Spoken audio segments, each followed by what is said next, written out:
우리가 지금 살펴보는 개역 개정 성경에는 그 의미가 잘 번역되어져 있지 않지만 히브리어 원문에는 오늘 본문 12장 9절과 특히 12절이 히브리어로 하면 베요테르라고 하는 단어로 시작을 해요. 특별히 12장 9절의 첫 어구가 베요테르 쉐하야입니다. 이게 무슨 의미인가 하면 그리고 그것을 넘어서서 이런 뜻이에요. 그리고 그것 이외에 이런 뜻입니다. 이런 의미가 우리가 보는 개역 개정 성경에는 번역이 담기지 않았어요. 그런데 이런 말들을 담백하게 표현하자면 이게 무슨 말인가 하면 추가사항, 부록 이런 정도의 의미를 지니는 표현들입니다. 코엘렛은 모든 이야기를 다 해놓고 마지막으로 좀 강조해서 당부하고 싶은 부록의 말씀이 있었던 것 같습니다. 그런 시각에서 오늘 본문을 저와 여러분들이 살펴보면 될 것 같아요. 여러분 12장 9절 말씀 한번 보십시오. 여기 보시면 동사가 4개 지금 등장하고 있습니다. 그렇죠? 가르치다, 생각하다, 연구하다, 지었다 이런 동사들이 등장하고 있는데 코엘렛은 이제까지 설파한 전도서의 말씀 안에 담긴 많은 잠언들을 수집하고 교정하고 내용을 앞뒤로 잘 구성해서 그 말씀들을 새로운 상황에 적용하며 의미를 부여하는 해석을 시도했던 것 같습니다. 한마디로 그는 이전부터 내려오던 전통을 있는 그대로 받아들여서 그대로 전달하는 설교자, 지혜자였기보다는 전통을 이어가되 그 말씀을 자기의 상황과 자기의 시대에 맞게 쇄신하고 혁신을 시도했던 그런 지혜자, 그런 설교자였던 것 같습니다. 그의 고백을 통해 그가 어디에 집중하고 무엇을 전달했던 설교자고 지혜자였던지 우리가 그 내용을 한번 확인해 봤으면 좋겠습니다. 여러분 12장 10절 말씀, 우리 한 목소리로 이 말씀 같이 한번 읽겠습니다. 시작. 전도자는 힘써 아름다운 말들을 구하였나니 진리의 말씀들을 정직하게 기록하였느니라. 여러분 이 말씀 한번 보십시오. 코엘렛은 아름다운 말들을 찾았고 진리의 말씀을 정직하게 기록하려고 노력했다, 이렇게 말하고 있습니다. 전도자는 지혜의 말씀을 전함에 있어서 다른 말로 하자면 내용과 형식 모두에 마음을 쏟아 부었다, 이 말을 하고 있는 거예요. 진리의 내용을 정직하게 기록했고 그 진리를 표현하는 방식에도 그는 관심이 많았다, 이 이야기를 지금 하고 있습니다. 그 진리를 표현하는 방식이 뭡니까? 아름다운 말이잖아요. 아름다운 말들은 히브리어로 디베르 헤베트라고 하는데 이 표현의 정확한 의미는 미학적으로 볼 때 즐거울 뿐만 아니라 적절한 시기에 딱 알맞은 말, 이런 의미거든요. 아름다운 말이라고 하는 히브리어의 의미가. 그러니까 내용, 진리의 내용도 그에게 있어서는 대단히 중요했고 이 진리의 내용을 전달하는 아름다운 말, 적절한 표현, 딱 시기와 상황에 맞는 표현들을 찾는 일도 설교자와 지혜자로서 굉장히 중요했다, 이 말을 하고 있는 겁니다. 어떤 분들 보면 형식이 뭐가 중요하냐, 본질이 중요하지, 이런 이야기들을 많이 해요. 여러분 제가 쓴 책 제목이 뭡니까? 본질이 이긴다잖아요. 살아보니까 본질이 지더라고. 여러분 본질만 중요한 게 아니라 형식도 굉장히 중요합니다. 여러분 형식이 뭐가 중요하냐, 내용이 중요하지, 이런 사람들 꼭 있는데 일단 무식하면 용감해지는 거예요. 형식은 내용에 반드시 영향을 미칩니다. 내용도 형식에 반드시 영향을 주고요. 여러분 한번 생각해 보세요. 국밥을 먹어야 하는데 그릇이 없다고 한번 생각해 보세요. 그러면 국밥을 어떻게 먹을 수가 있습니까? 다른 말로 하자면 그릇이 있다고 봤을 때도 국밥은 뚝배기에 담아가지고 김치나 깍두기하고 먹어야지 국밥이 제맛이 나죠. 국밥을 본 차이나에 담아서 치즈하고 같이 먹는다고 한번 생각을 해보세요. 이런 사람은 결혼식 드레스 입고 신혼 첫날 밤 보내겠다고 하는 여자하고 똑같은 거예요. 코엘렛은 진리를 제대로 전달하기 위해 가장 적절한 말, 알맞은 표현을 찾기 위해 몸부림친 사람입니다. 그의 표현은 진부하지 않아요. 여러분들이 전도서에 있는 말씀을 쭉 한번 살펴보시면 공동체가 중요합니다. 코엘렛은 이렇게 말하지 않아요. 세 겹줄은 쉽게 끊어지지 아니하느니라, 이렇게 표현합니다. 쾌락을 쫓지 말라, 이런 표현보다는 그 모든 것이 바람잡는 것이다, 이렇게 표현하고 있습니다. 눈에 보이지는 않지만 그의 말들은 읽으면 잔상이 남고 이미지가 우리의 영혼에 남습니다. 이런 것들이 바로 그 내용을 전달함에 있어서 잘 전달할 수 있는 아름다운 말, 형식 또한 중요하게 여기며 표현한 결과이죠.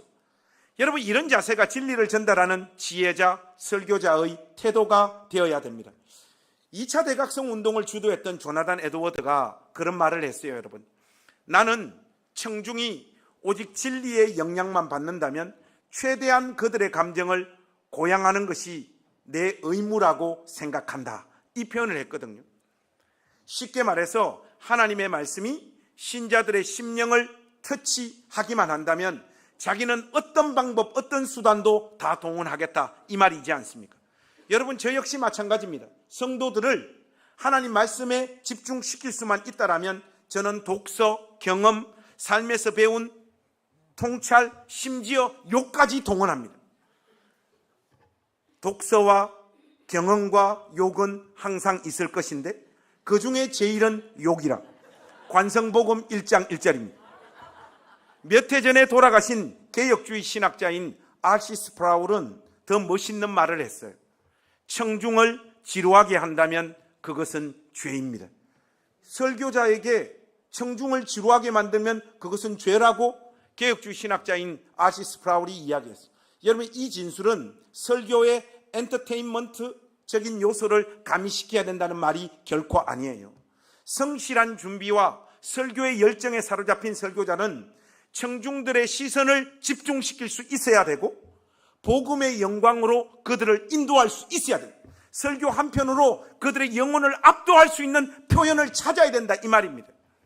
설교를 알아듣지 못할 수준의 이해력을 가진 청중들은 거의 존재하지 않아요. 사실은 설교자의 설명 능력이 떨어지거나 표현이 진부하기 때문에 성도들이 그 설교에 집중하지 못하는 겁니다. 자신은 진리를 전한다고 하지만 그 진리를 표현하는 방식과 스타일과 표현이 문제가 되어서 그 복된 설교를 아무 가치 없이 만들어버리는 설교자들이 얼마나 많습니까? 어떤 의미에서 진리를 전달하는데 형식인 아름다운 말을 찾는다는 말은 자기가 전하려는 내용을 완전히 이해하고 숙지한 상태여야지 가능한 거예요. 그렇지 못하면 전달 방식에 대한 고민은 하지도 못하고 단에 올라갑니다. 설교자가 어떤 개념을 6살 정도 되는 아이가 알아듣지 못하게 설교한다면 설교자 자신이 사실은 그 개념을 이해하지 못하고 있는 거예요. 저는 그렇게 생각합니다.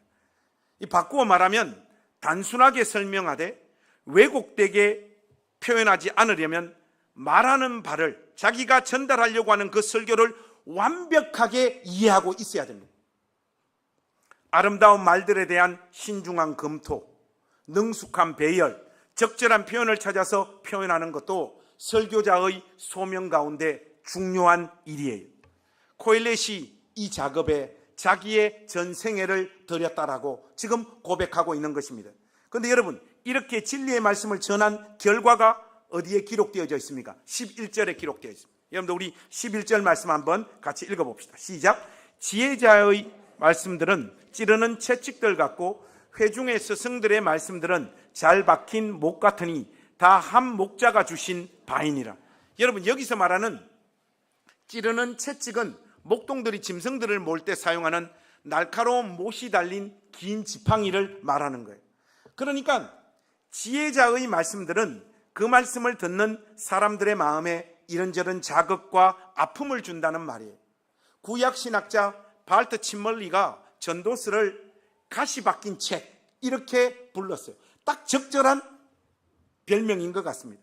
진리의 말씀은 교훈과 책망과 바르게 함과 의로 교육하기에 유익한 말씀입니다. 하나님의 지혜는 위로하고 힘을 주는 역할만 하는 것이 아니에요. 아프게 하고 고통스럽게 하고 찔러서 충격을 안깁니다. 우리의 신앙의 여정에 꼭 필요한 것이 뭐냐? 하나님 말씀에 두드려 맞은 상처와 아픔이 있어야 되는 거예요.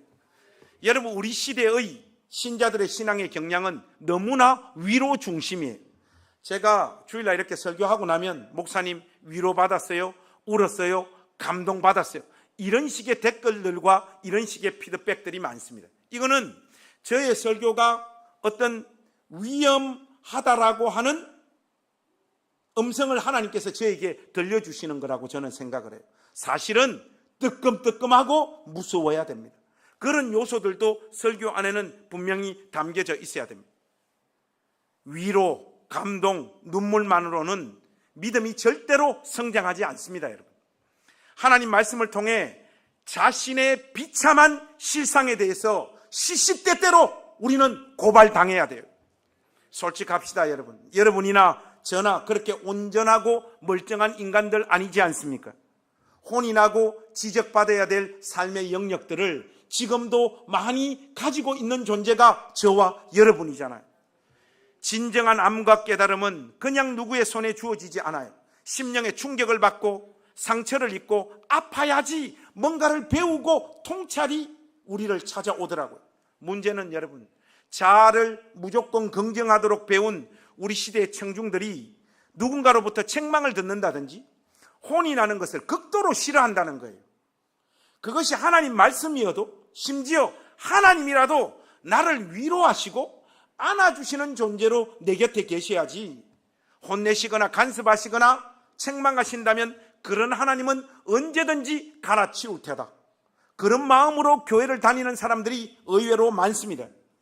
전도자가 7장 5절에서 외친 메시지를 우리 낮은당 교회 가족들은 읽지 않으시기를 부탁합니다. 지혜로운 사람의 책망을 듣는 것이 우매한 자들의 노래를 듣는 것보다 나으니라. 여러분, 이어지는 표현에서도 지혜는 잘 박힌 목과 같다고 말하고 있습니다. 이번 주에 우리 교회 조실의 집사가 목공 기술이 있잖아요. 뭐든지 뚝딱뚝딱 잘 만들어요.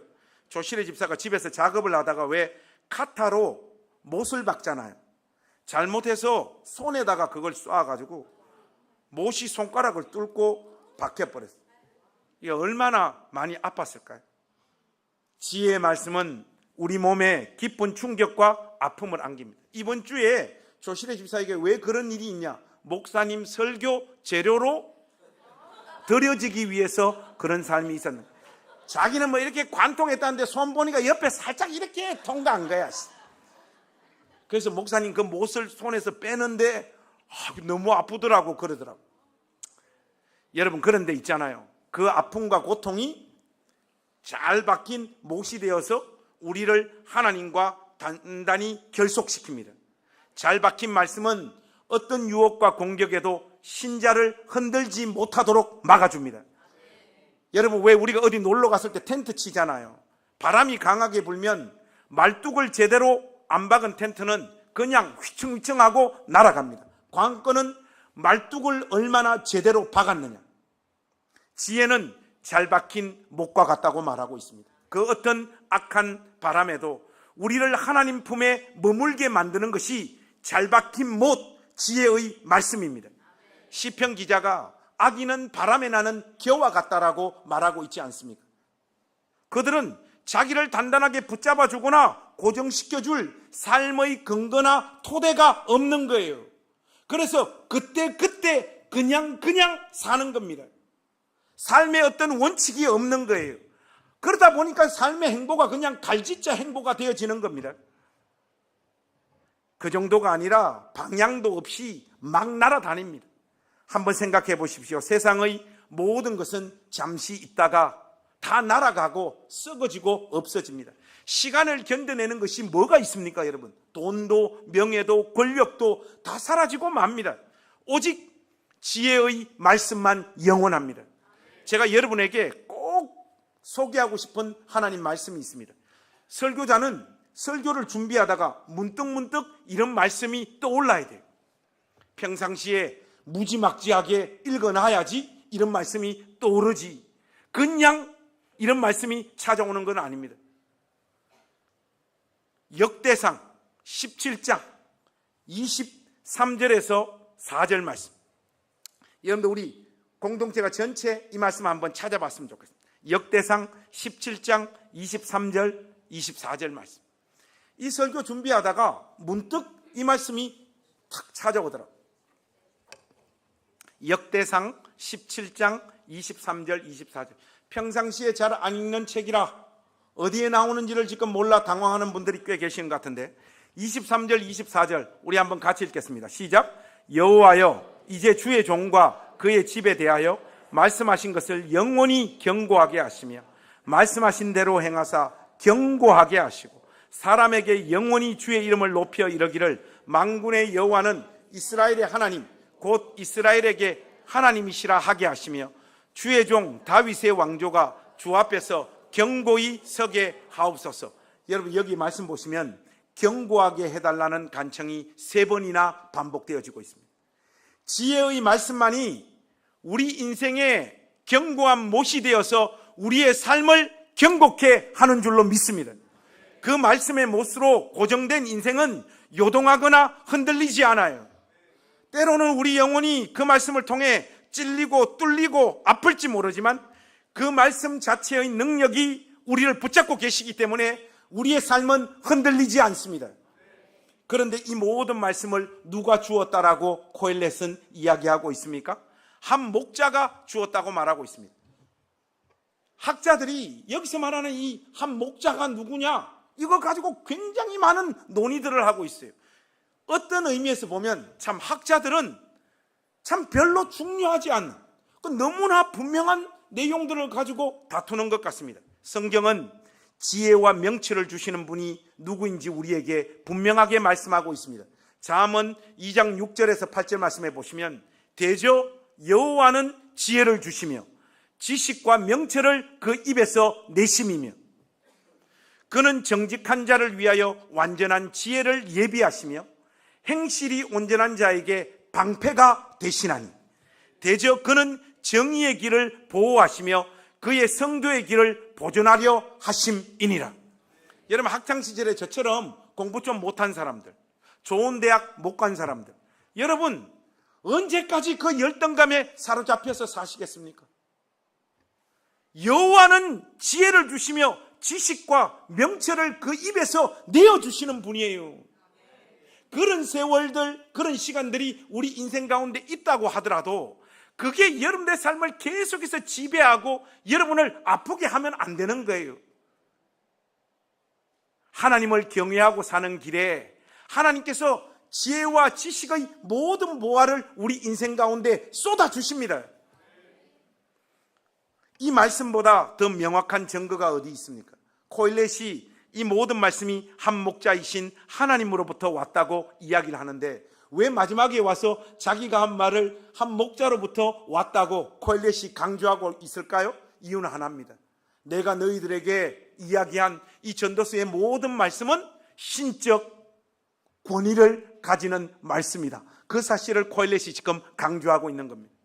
여기까지가 부록 추가사항의 전반부예요.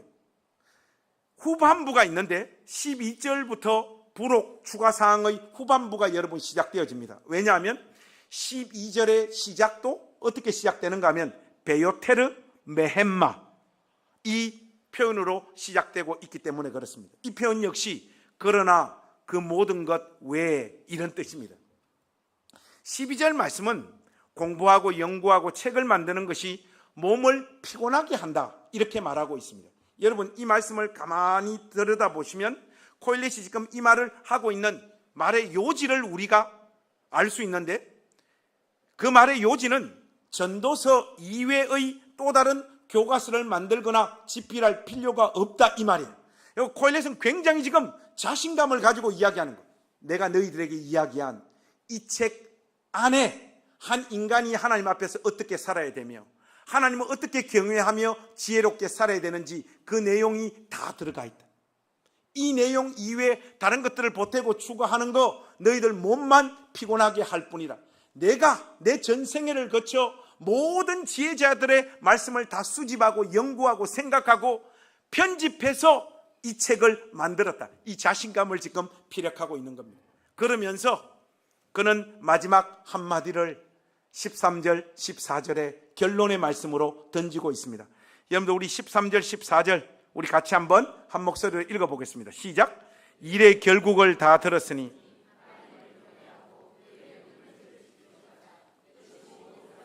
본분이니라. 하나님은 모든 행위와 모든 은밀한 일을 선악간에 심판하시니라. 여러분 이 말씀이 조금 독특하지 않습니까? 한번 보세요. 이제까지 우리가 전도서를 살펴오면서 코엘렛이 하나님을 경외하라라고 하는 표현은 앞에서 여러 번 이야기를 했어요. 3장 14절, 5장 7절, 7장 18절, 8장 12절, 13절에서 하나님을 경외하라는 말을 코엘렛은 계속해서 반복을 했습니다. 그러나 여기에서 뭐가 지금 나오고 있는가 하면 하나님에 대한 경외와 그분의 계명을 준수하는 일, 이 두 가지 사실을 결합해서 표현하고 있는 경우는 여기가 처음입니다. 코엘렛은 하나님을 경외하고 사는 것이 인간의 본분이라고 말하고 있는데 13절에 보면 본분이라고 하는 단어가 들어가 있지만 저자가 말하고자 하는 요지는 하나님을 경외하고 그의 명령을 지키는 것, 그것이 인간이다 이 말이에요. 단순하게 인간이란 존재는 누구냐? 하나님을 경외하고 그분의 계명을 지키는 것, 그게 인간이라는 거예요. 하나님을 경외하라와 계명 준수하는 일을 동일선상에서 지금 놓고 그것이 사람에게 전부라고 말하고 있는 거예요. 가만히 이 말씀을 들여다보면 하나님의 크심과 우리 인간의 연약함과 자금을 코엘렛은 부각시키고 있는 겁니다. 인간들아, 너희들이 인간으로 태어나서 너희들의 인생의 시간 동안 너희들이 할 수 있는 최선이 무엇이냐? 너희 존재에게 있어서 인생의 마지막에 결국 남는 것이 무엇이냐? 내 계명을 지키고 살은 그 삶의 흔적 외에 네 인생이 끝날 때 남는 것이 무엇이냐? 그 이야기를 지금 하고 있는 겁니다. 그런데 왜 우리가 하나님을 경외하고 살아야 합니까?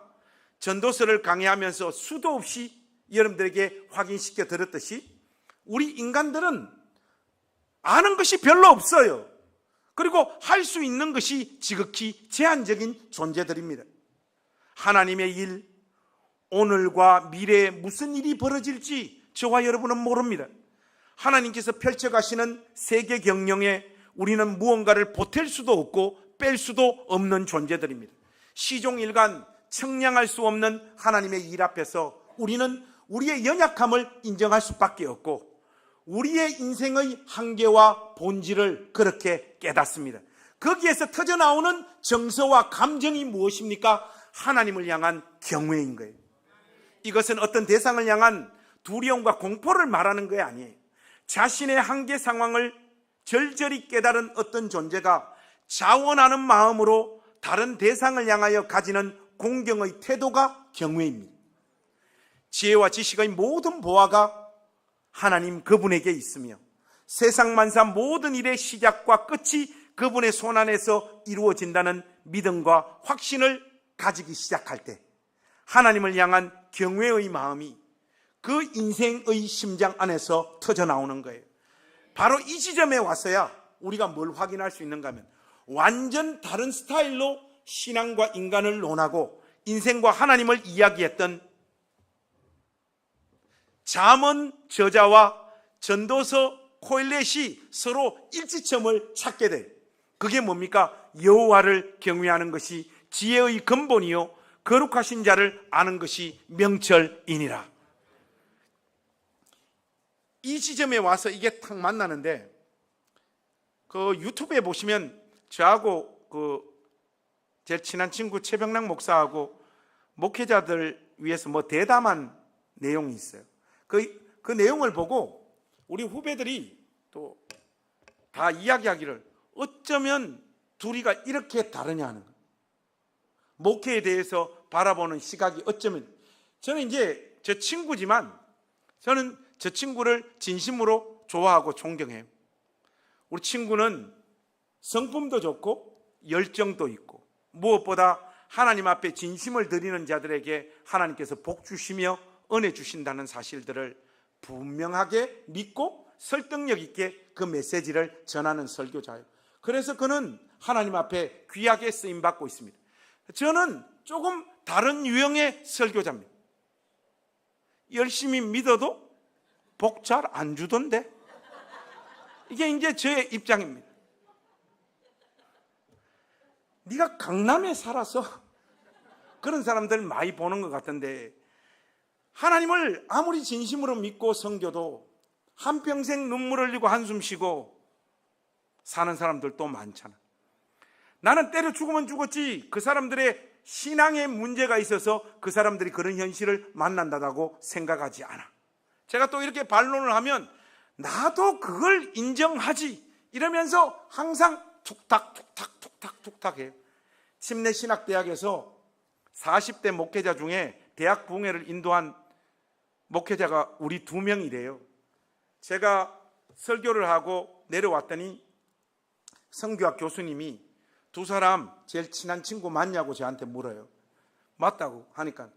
그런데 어쩌면 이렇게 목회하는 스타일도 다르고 설교하는 내용도 정반대냐는 거예요. 그런데 결국은 어디에서 만납니까? 하나님 사랑하고 하나님 의지하고 살아야 된다, 그 지점에서 만나는 거예요. 여러분, 잠언 기자와 전도서 기자는 스타일이 달라도 너무 달라요. 그 과정에서 보면 영원히 못 만날 것 같은데 결국은 크신 하나님을 어디에서 만납니까? 여호와를 경외하라, 그것이 지혜의 근본이고 거룩하신 자를 아는 것이 명철이니라, 이 지점에서 딱 만나지 않습니까?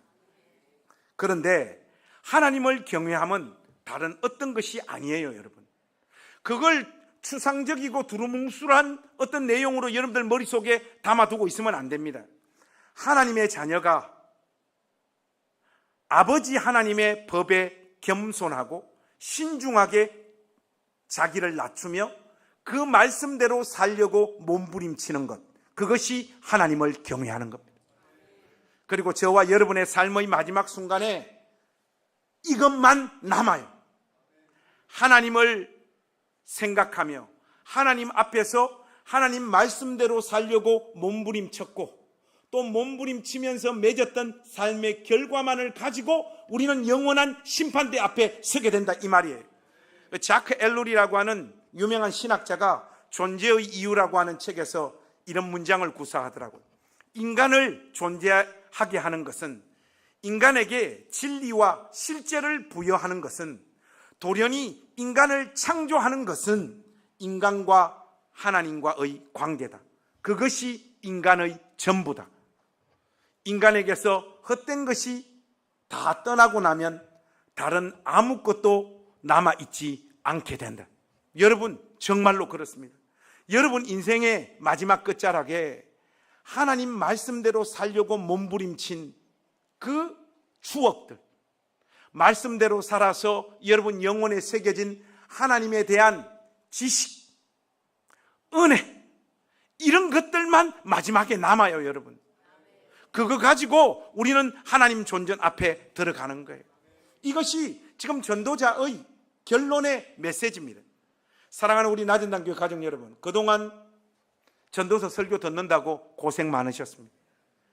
이제 여러분들하고 이 말씀을 결론을 맺기를 원하는데, 여러분의 삶에 이 세상이 그어놓은 어떤 기준과 판단의 잣대로 볼 때 삶의 열매가 있든 없든 하나님께서 허락하신 해 아래서의 삶을 하나님께서 여러분들에게 주신 그 분복을 가지고 누리면서 즐겁고 행복하게 사는 신자들이 되십시오.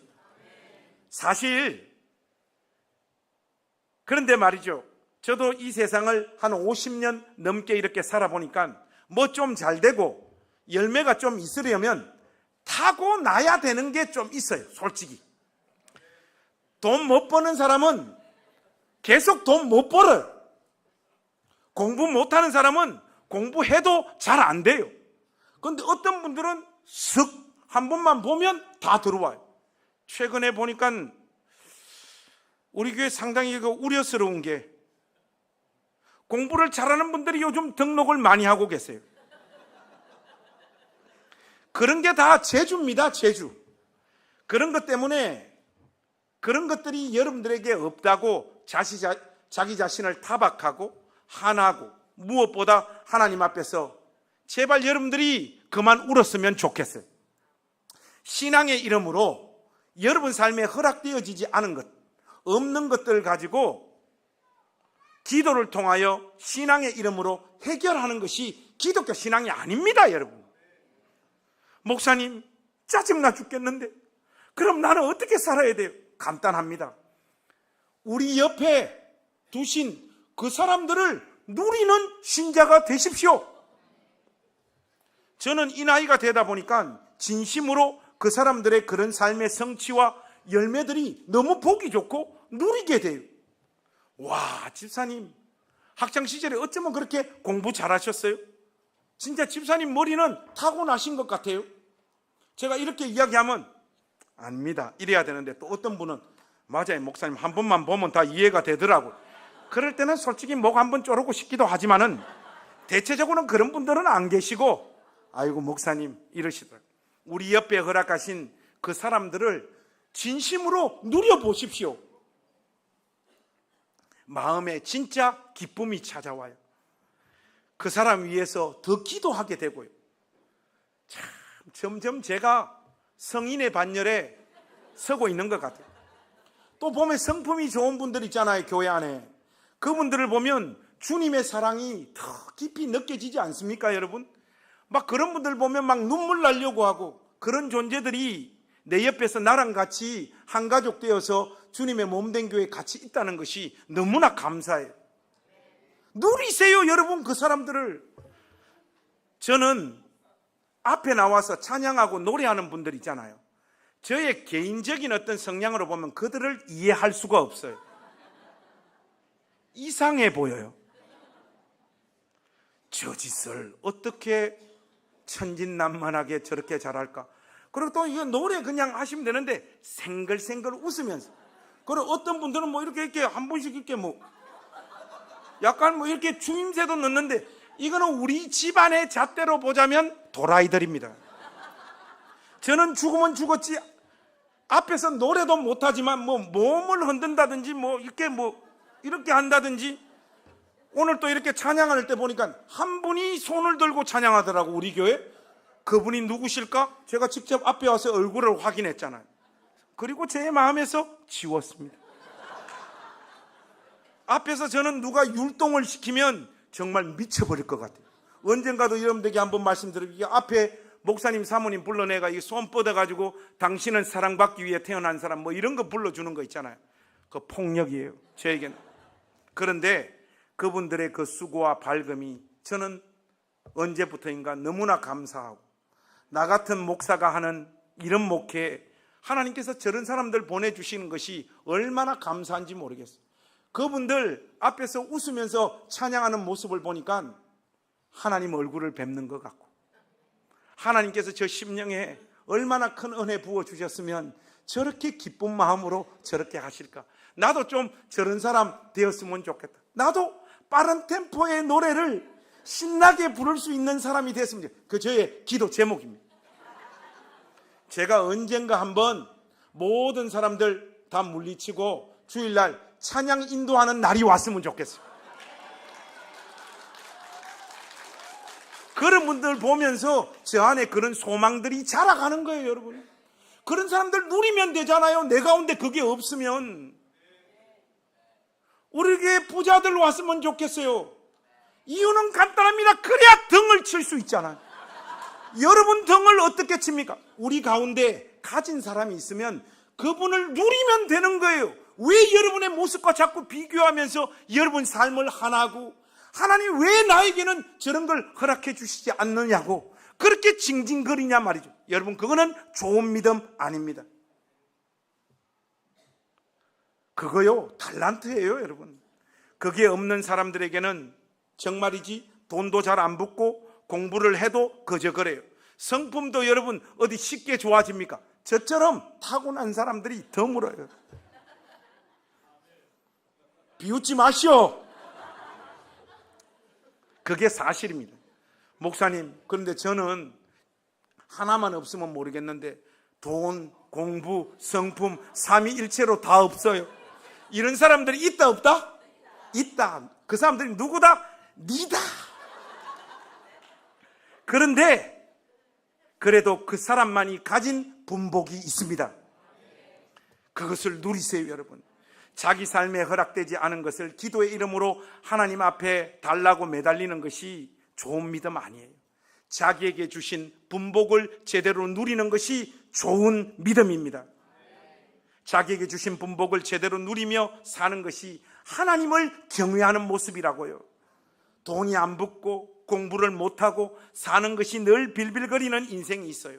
그 삶이 하나님을 아버지로 믿고 살고 하나님을 경외하며 사는데 무슨 방해거리가 되냐 말이에요. 나에게 허락된 나의 분복을 누리고 나의 길을 주 안에서 걸어가면 됩니다. 그 삶의 자리에서 하나님의 계명을 지키며 사는 경외자로 살면 됩니다. 그게 무엇입니까, 여러분? 하나님을 사랑하고 형제와 자매를 사랑하는 것입니다. 이게 하나님의 계명을 지켜서 하나님을 높이는 거예요.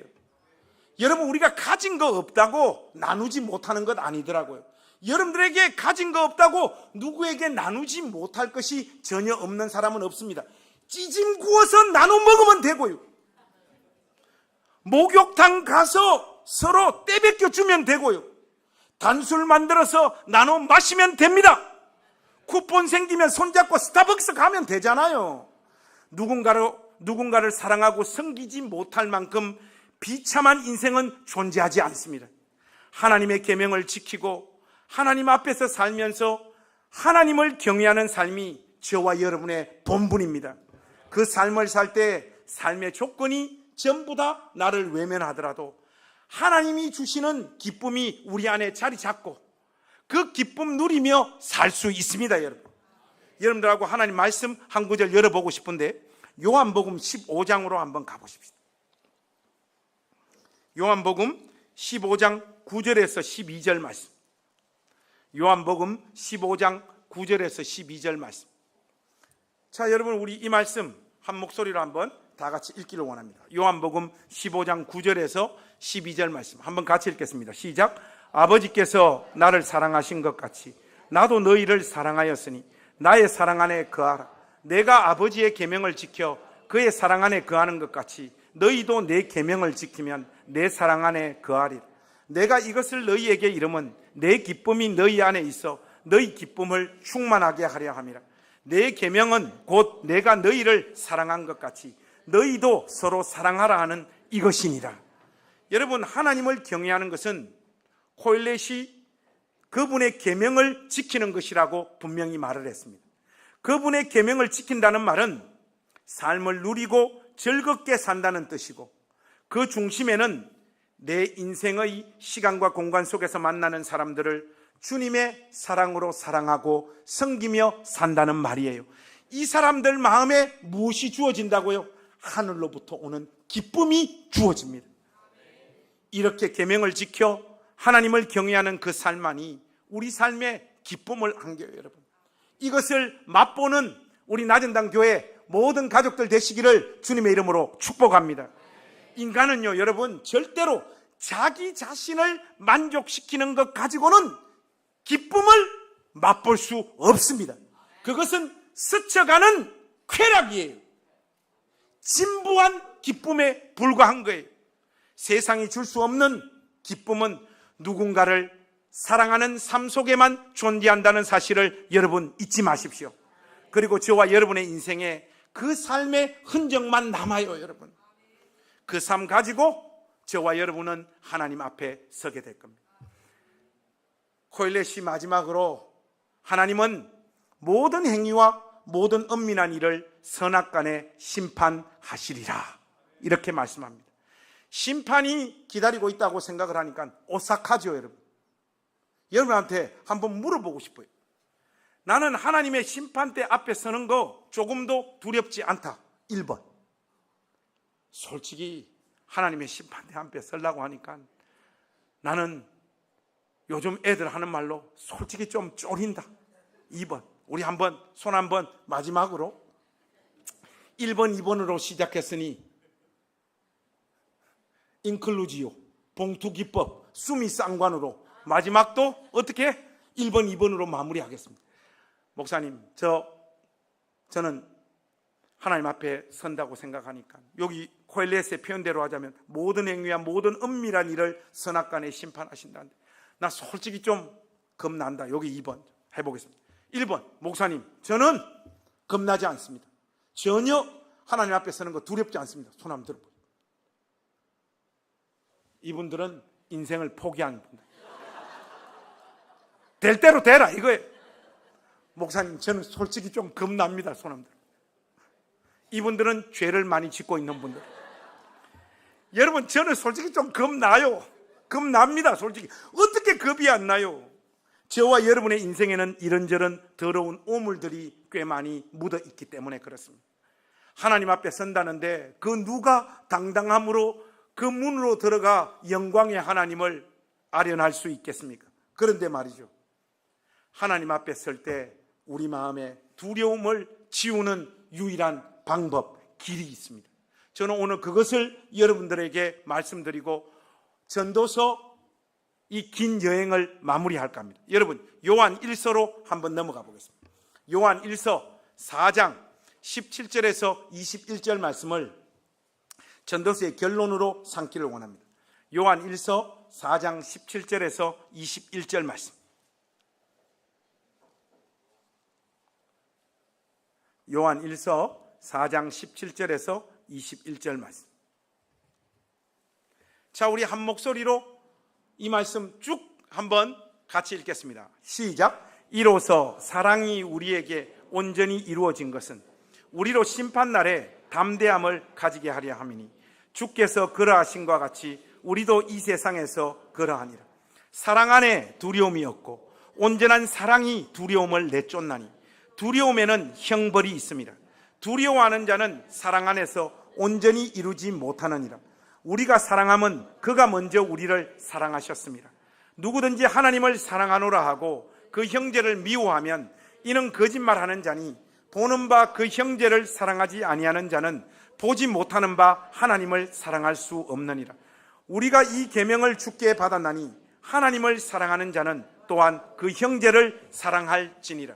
여러분, 십자가 지신 예수님이 우리를 사랑하신다라고 하는 그 생각이 우리의 심령에 자리 잡을 때 우리 안에 심판대 앞에 설 그 두려움이 사라져요. 그런데 사라졌다가 두려움이 또 찾아와요. 왜요? 우리 주님께서 우리를 위하여 십자가에 죽으셨다라고 하는 사실이 희미해지기 때문임도 하지만은 우리의 삶의 현장에서 형제와 자매를 향한 사랑하는 구체적인 삶의 열매가 없는 자들, 그들의 심령에는 직감적으로 본능적으로 하나님 앞에 서는 것이 두려울 수밖에 없어요. 예수님의 사랑, 예수님이 여러분을 사랑하셔서 여러분 심령 안에서 다 떠나버린 그 두려운 마음이 여러분 심령 안에서 다 제거되어진 상태는 여러분들이 눈에 보이는 형제와 자매를 지속적으로 사랑할 때 그 두려움은 사라지고 하나님의 심판대 앞에 설 때도 담대함으로 나아갈 수 있는 그 정서가 자리 잡히게 되어지는 거예요. 사랑하는 우리 낮은당 교회 가족 여러분, 코엘렛은 맨 마지막 말씀에서 하나님께서 우리의 살아온 모든 인생의 시간들을 다 심판하신다라고 말씀하십니다. 그거 생각할 때 우리 모두 두렵지요. 긴장되지요. 그런데 그 답을 우리는 사도 요한에게서 이렇게 얻게 됩니다. 사랑 안에 두려움이 없고 온전한 사랑이 두려움을 내쫓나니 두려움에는 형벌이 있습니다. 두려워하는 자는 사랑 안에서 온전히 이루지 못하느니라. 그러면서 누구든지 하나님을 사랑하노라 하고 그 형제를 미워하면 이는 거짓말하는 자니 보는 바 그 형제를 사랑하지 아니하는 자는 보지 못하는 바 하나님을 사랑할 수 없느니라. 여러분, 십자가 지신 예수님을 여러분들이 사랑한다라고 고백을 하는 사람들이라면 여러분 옆에 앉아있는 형제와 자매를 사랑하는 마음들이 구체적인 열매로 분명하게 나타나야 됩니다. 형제와 자매를 사랑하지 못하는 자가 신앙의 진심을 표현하는 것은 우상을 예배하고 있는 순간입니다. 거짓말하는 거예요. 그런 자들의 심령 안에는 마지막 심판 때를 떠올리고 묵상할 때마다 끊임없이 두려움이 찾아올 수밖에 없는 거예요. 자, 이 마지막 순간에 우리 낮은담 교회 가족들에게 온 마음을 다하여 부탁하고 싶습니다. 여기서 함께 모여서 교회를 이루고 한 가족으로 사는 여러분, 혹시 여러분 이 가슴으로 누군가를 지금 밀어내고 있는 사람들이 있다라면 하나님 앞에서 결단할 수 있기를 바랍니다. 조용필형이 그랬어요. 이제 모든 사람을 사랑하겠다고. 그의 노래 가사에 보면 그게 나옵니다, 여러분. 그렇죠? 사랑만이 우리 안에서 두려움을 내쫓습니다. 그 마지막 심판대 앞에 우리 모두가 서게 될 텐데 두려움과 공포와 긴장감으로 가득 찬 상태로 영광의 하나님을 만나러 가는 것 아니라 그 어떤 두려움도 없이 영원한 안식의 세계로 하나님께서 나를 안아주실 것을 확신하며 그 심판대를 통과하는 우리 모든 낮은담 교회 가족들 되실 수 있기를 우리 주님의 이름으로 축복합니다. 여러분, 삶을 누리십시오. 즐겁고 기쁘게 사십시오. 그렇게 여러분의 삶을 경영하고 잘 가꾸어 가시되 그 시간과 공간 속에서 여러분을 스쳐가며 만나는 모든 사람들을 그리스도의 사랑으로 사랑하고 섬기는 사람 되십시오. 이것이 코일렛이 마지막 결론으로 우리에게 던지는 메시지고, 그렇게 살 때만이 한 인간으로서 가장 이 인생을 잘 산 인생이 될 수 있다라고 지혜자가 오늘 우리에게 말하고 있습니다. 그래서 여러분, 오늘 이 설교 마지막은 마지막 퍼포먼스 한번 하고 끝냈으면 좋겠습니다. 이 메시지 그대로 여러분 지금 옆에 있는 우리 가족들 있는 힘으로 으스러지도록 한번 꼭 안아주고 사랑한다고 그렇게 한번 고백하는 시간 가지면서 우리 전도서 결론을 마무리 짓겠습니다.